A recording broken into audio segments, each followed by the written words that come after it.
Mars, also known as the Red Planet, is one of, if not the most researched planets in the universe. The reason is that this planet has been observed to bear a lot of similarities with our planet Earth. There are strong arguments that water and oceans existed on Mars, and in fact, it still has frozen water in its core, making it more probable that living beings once inhabited it.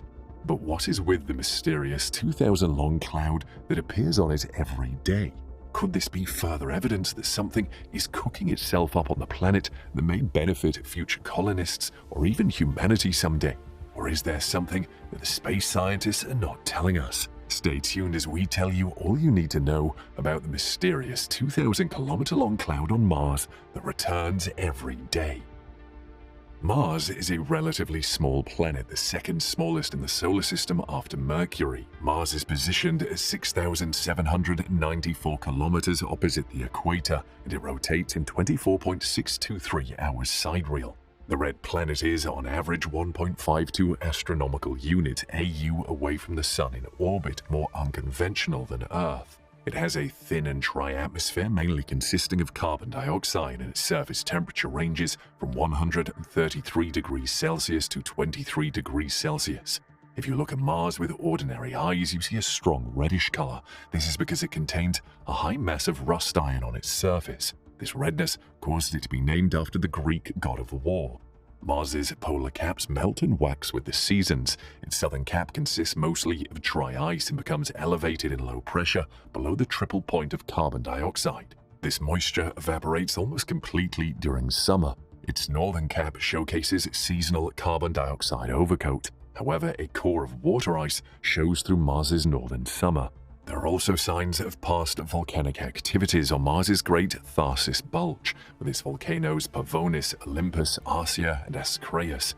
Olympus Mons is the highest mountain ever discovered on the world. It is said to be thrice the height of Mount Everest, Earth's highest mountain. Also, volcanic rocks cover 60% of Mars's surface. It was gathered that frozen water or permafrost is below the planet's surface, but its precise disposition is currently unknown. More reason why research is constantly done on it is to discover if there is a way to heat things up and breathe life into the planet for the enjoyment of humankind. Tracing the history of this mysterious cloud spotted to appear 2,000 kilometers long on Mars, it was gathered that it appears every few years in summer or spring and then disappears again.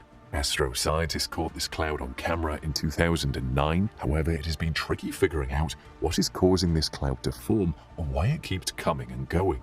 However, research was carried out using high-resolution observations. This research compared the occurrences and attributes of historical patterns of the cloud, thereby coming up with a very probable theory. Now, here is how it works. Every year reviewed, the elongated cloud starts to take shape during the summer or spring on the southern part of the Martian hemisphere, which is on the Arsia Mons. The southern solstice occurs when the sun is stationed at the southernmost position in the sky. It is good to note that a year on Mars is almost twice that of the Earth. A year on Mars is 687 days, making the Martian seasons last twice as long as the Earth seasons.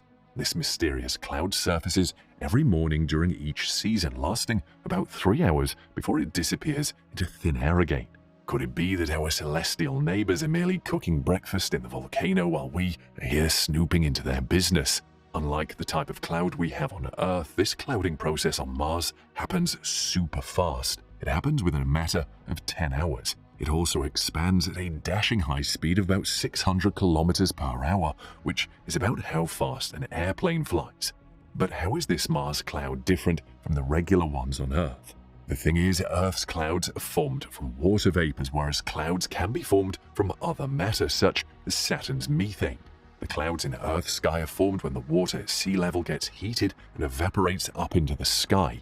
These same clouds later break up when pressure dips, causing snow, rain, sleet, or hailstorms, which, of course, fall back to the ground level. This process is then recycled. But this is not the cause on Mars, since the atmospheric condition is too cold to allow liquid water.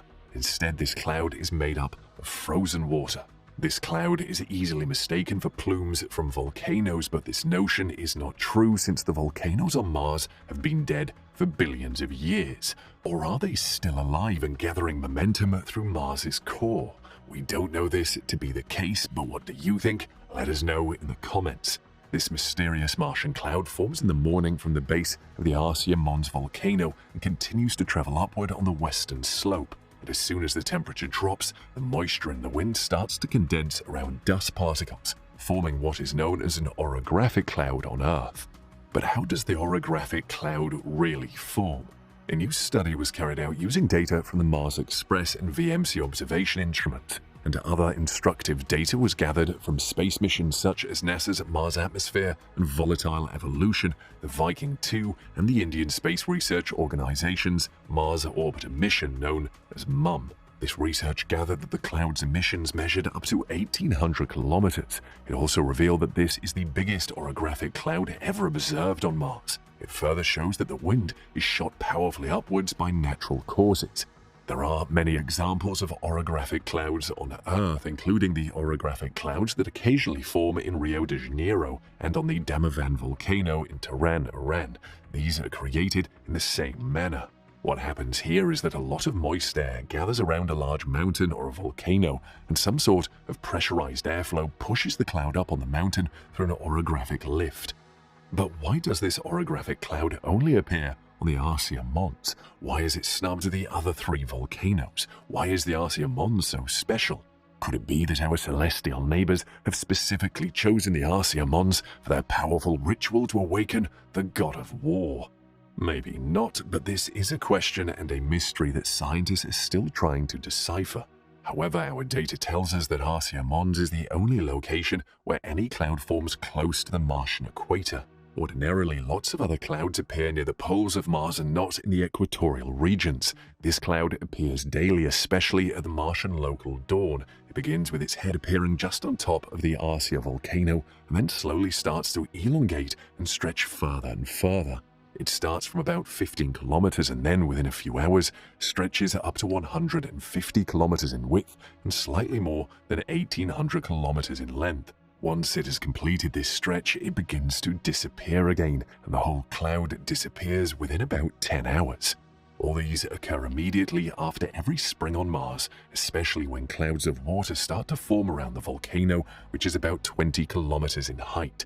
However, there are still doubts about the accuracy of this study, as no satellite was stationed to capture the entire clouding process in the region for the whole 10 hours. It still needs to be clarified what happens on this volcano while the cameras are not observing in the periods the cloud disappeared. However, a researcher came up with a brilliant idea to use one of the already stationed technical cameras left on Mars during one of the Mars Express missions. This camera is called the VMC, which simply means Visual Monitoring Camera. It is an ancient camera used to observe the successful splitting of the Beagle rovers from Mars Express as it travels to land on Mars. It is simply a webcam with low resolution and limited ranging capabilities. The rover, however, was lost while it was landing because its solar panels would not open to function. So what possible benefits does this cloud hold for future colonists? When we get to understand how this mysterious 2,000-kilometer-long cloud on Mars works, it gives us a golden chance to replicate it here on Earth. If we replicate its formation, we can compare it with Earth's climatic conditions. We are trying to know whether Mars has some biological components similar to Earth's and, in the long run, determine what humans need to install on the planet to heal it or make it habitable. Agustin Sanchez La Vega, an astronomer from the University of Basque Country, once said, "Understanding this cloud gives us the exciting opportunity to try to replicate the cloud's formation with models that will improve our knowledge of climatic systems on both Mars and Earth. And also we can determine when and where the cloud occurs, and in that case we will have better precision regarding where to station stronger cameras to orbit the relevant regions at almost perfect timings to capture the data we need. This gives us a closer look and more accurate data to work with and analyze. It is also worthy of note that the Earth is not the only planet with cloud formations. All other planets have clouds apart from the smallest planets in the solar system, Mercury and Pluto, if we agree to call it a planet just this time. The reason for Mercury's lack of clouds is quite simple. It simply doesn't have any atmosphere for clouds to form on. And some other exciting research shows that Venus used to be inhabitable just like Earth. This is so because Venus used to have water and might have even had life on it. However, some occurrences in the past damaged it. Venus's clouds are now very acidic, entrapping its environment and keeping it warm but highly poisonous to living organisms. Some theories do have it that there might be some sort of microbial life on the upper parts of its clouds, but they are nothing so advanced. And furthermore, the giant gas planets also have clouds around them. For example, Jupiter and Saturn have clouds composed of tiny ice crystals of water, ammonium hydrosulfide, and frozen ammonia. The planets Neptune and Uranus also have clouds that contain methane. The research into the formation of the mysterious 2,000 kilometers long cloud that forms up on Mars and disappears every day has taken humanity closer to an advanced future, since what is forming these clouds are not plumes from the volcanoes and have been ascertained to be moist air pressure.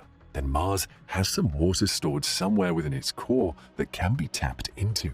If someday this water finds its way to the surface of Mars, then plants can grow on it, and the oxygen level on the planet will increase, creating a new dawn of human evolution. This means humans can engage in interplanet travels and create a new human settlement on Mars. But will we experience life on Mars during our lifetime? Have you ever imagined living on the planet Mars? Let us know what you think in the comments.